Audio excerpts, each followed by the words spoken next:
This is lesson 6.2 using e hia ngā to ask how many. Let's go. Nau mai, hoki mai, welcome back.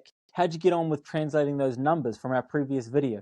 A quick reminder, your challenge was to translate the numbers 15, 37 and 91. Here are the answers. 15, te kau mā rima. 37, toru te kau mā whitu. And 91, iwa te kau mā tahi.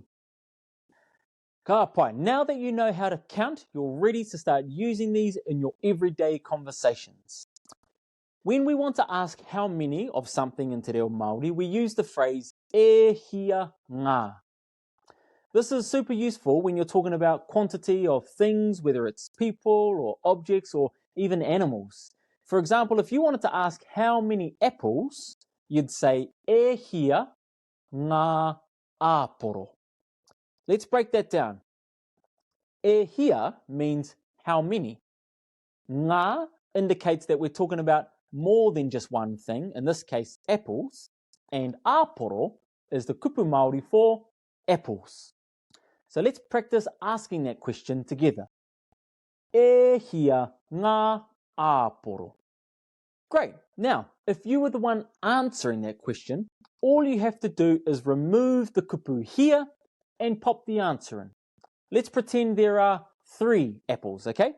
You would say, e toru ngā āporo. Repeat after me. E toru ngā āporo. Let's practice asking a few more e hia questions. Repeat after me. How many chairs? E hia ngā tūru. How many books? E hia ngā puka puka. How many sandwiches? E hia ngā hanawiti. Now, let's practice some answers. Let's say there are 5 rima chairs. Repeat after me. E rima ngā tūru. There are 5 chairs. Let's say there are 2 books. Repeat after me. E rua ngā puka puka.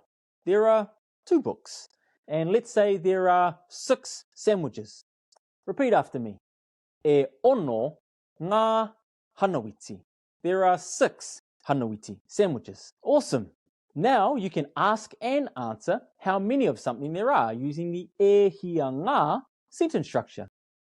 Now there's just one more thing that you need to remember. If your answer includes a number that begins with te kau, you have to drop the e from your answer. So let's say there are 10 chairs. Your answer is te kau ngā tūru rather than e te kau ngā tūru. That would be wrong. Or let's say there are 12 books. Instead of saying e te kau mā rua ngā puka puka, we drop the e and we just start with te kau mā rua ngā puka puka. Once you get back to 20 all the way up to 99, you start with e and it's just as we've learnt it. Now, I just want to introduce you to another really handy word, which is maha, and it means many or a lot. This is really useful when you're talking about large quantities without needing to be really specific about the number. For example, if someone asked you, e hia ngā āporo I te pēke, what they're asking is, how many āporo, apples, are there I te pēke, in the bag? Now, let's just say there were heaps and you didn't want to count them up. You would say, e maha ngā āporo I te pēke. There are many or lots in the bag. Let's practice that together. E maha ngā āporo I te pēke. You can also use maha when you're not sure of the exact number, but you know it's more than a few. For example, there are many trees in the forest. E maha ngā rākau I te ngahere. There are many cars on the road. E maha ngā waka I te huarahi. So let's just repeat those. E maha ngā rākau I te ngahere.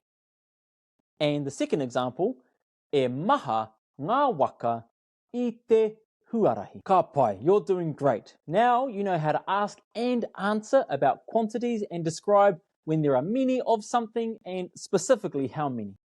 Let's bring it all together. To wrap up today's lesson, I want you to go and find your friend or your whānau member and practice asking them questions using the here sentence structure that we've just learned. Use the objects around you, books and chairs and basically anything that you can count, and get them to ask you questions too.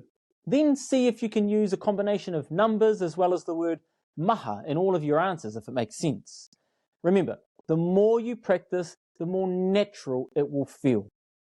Keep up the great mahi, and I look forward to seeing you tomorrow for our very last day of learning. Ka kite anō, Māori ora.